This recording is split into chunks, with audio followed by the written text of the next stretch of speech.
அகிலாண்டகோடி பிரம்மாண்ட நாயகி அருள்மிகு உண்ணாமலை ஒருவரை அருணாச்சலேஸ்வரர் ஆலயத்தில் இன்று பிரதோஷ வேளையில் எம்பெருமானுக்கு அடியார்கள் சார்பாகவும் வசிஷ்ட அரங்கின் சார்பாகவும் அபிஷேகம் எல்லாம் நிறைவேற்று இப்பொழுது அவருக்கு உண்டான அர்ச்சனை ஆரம்பமாகிறது.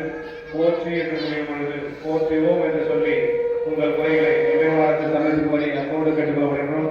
நந்தி தேவர் போற்றி ஆரம்பமாகிறது.